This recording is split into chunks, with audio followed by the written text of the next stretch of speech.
मित्रों नमस्कार। आइए जानते हैं भारतीय चिंतन में शिव जी की महिमा का वर्णन।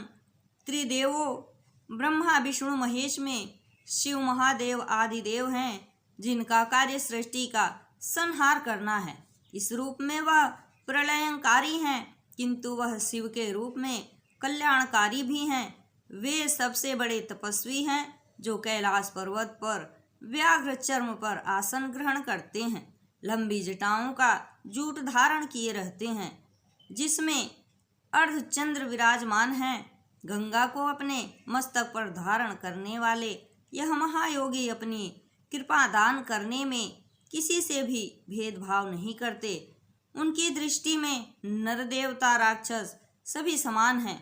उनके मध्य मस्तक में स्थित तृतीय नेत्र उनके श्रेष्ठ ज्ञान एवं दूरदर्शिता का प्रतीक है। उनके गर्दन में लिपटे सर्प उनके समीप नंदी तथा उनकी पत्नी पार्वती एवं पुत्र गणेश एवं कार्तिकेय उनके परिवार के सदस्य के रूप में उनके समीप सदैव विराजते हैं। ऐसे अद्भुत देवों के देव शिव की प्राचीनता का पता करना एक असंभव तथा जटिल सा कार्य है। पौराणिक कथाओं में शिव को सृष्टि से पूर्व का माना जाता है और सृष्टि के नष्ट होने एवं उसके पुनः निर्माण की प्रक्रिया में वह सदैव विद्यमान माने जाते हैं। शिव पुराण में वर्णित है कि प्रलय के उपरांत शिव ही निर्गुण रूप में रह गए और सर्व सृष्टि को अपने में विलीन कर अकेले हो गए थे। उस समय कोई वस्तु, चंद्र, नक्षत्र कुछ नहीं थे, केवल वही ब्रह्म रूप में विद्यमान थे।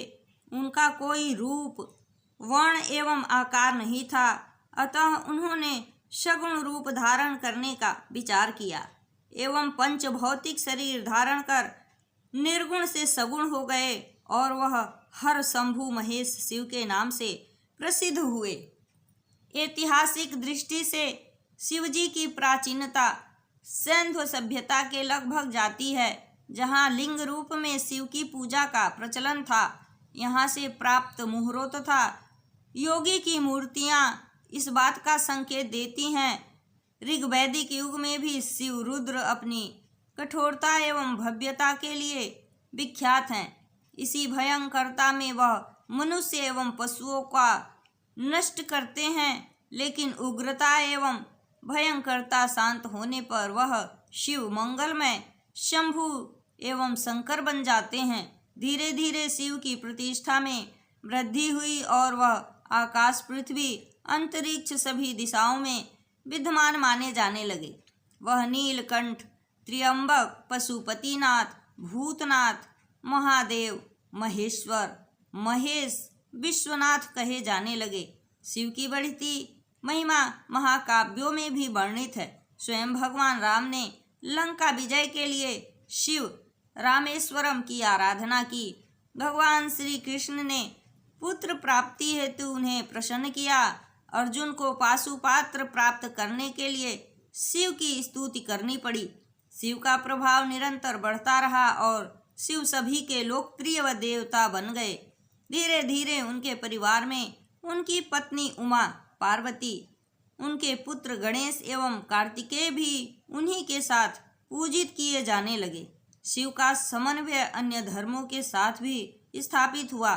वह त्रिदेव के रूप में ब्रह्मा, विष्णु, महेश तथा हरिहर, विष्णु एवं शिव, अर्धनारीश्वर, प्रकृति एवं पुरुष, नटराज, नृत्य देवता के रूप में प्रसिद्ध हुए। भारतीय संस्कृति में शिव अपने समन्वयवादी प्रवृत्ति के लिए तथा कल्याणकारी कार्यों के लिए सर्वाधिक लोकप्रिय हैं। शिव भारतीय संस्कृति के समन्वयवादी प्रकृति के द्योतक हैं। सबसे पहले उनकी पत्नी पार्वती अन्नपूर्णा संसार के अन्नदायी माता के रूप में भरण पोषण करती हैं, तो उनके प्रथम पुत्र कार्तिकेय देवताओं के सेनापति हैं। दूसरे पुत्र गणेश विद्या एवं धन के स्वामी हैं और सभी कार्य निर्विघ्न करने के लिए प्रथम पूजनीय हैं। शिव के वाहनों में भी अद्भुत एकता है। स्वयं शिव का वाहन बैल नंदी है, वहीं उनकी पत्नी सिंह पर सवार होती हैं। बड़े पुत्र मोर पर चढ़ना पसंद करते हैं। तो भारी भरकम गणेश जी छोटे से चूहे पर। सब एक दूसरे के शत्रु हैं, तथापि एक ही साथ एक ही परिवार में प्रेम पूर्वक रहते हैं। इस प्रकार शिव के समक्ष समन्वयता का जो अद्भुत उदाहरण शिव प्रस्तुत करते हैं वह अन्यत्र नहीं मिलता। भारतीय संस्कृति में निकले महाहलाहल विष को पीने का साहस किसी देवता में नहीं था, लेकिन सभी को विनाश से बचाने के लिए शिव ने स्वयं उसका पान किया एवं नीलकंठ विष के कारण नीला हुआ गर्दन कहलाए। भागीरथी द्वारा गंगा को पृथ्वी पर लाने का जब भागीरथ प्रयास सफल हुआ, तब उनके वेग को, उनके दंभ को चूर करने का कार्य इसी कल्याणकारी शिव ने किया और उन्होंने अपने मस्तक पर उन्हें धारण कर संपूर्ण धरती को उनके शीतल धारा से सिंचित होने का महान जनोपयोगी कार्य किया।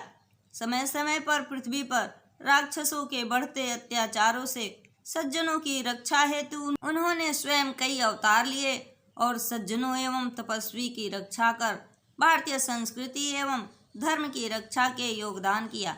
इस प्रकार शिव की महिमा अपरंपार है। भारतीय संस्कृति में जहाँ उनके रौद्र रूप की उपासना होती है, तो वहीं वह आशुतोष के रूप में कल्याणकारी भी हैं। पशुओं एवं वनस्पति के रक्षक के रूप में पशुपति भी हैं। शिव अपने समन्वयकारी एवं एकता के लिए भारतीय संस्कृति सदैव लोगों द्वारा पूजनीय एवं अनुकरणीय रहेंगे। इसी के साथ मैं अपनी वाणी को विराम देती हूँ। जय हिंद, जय भारत।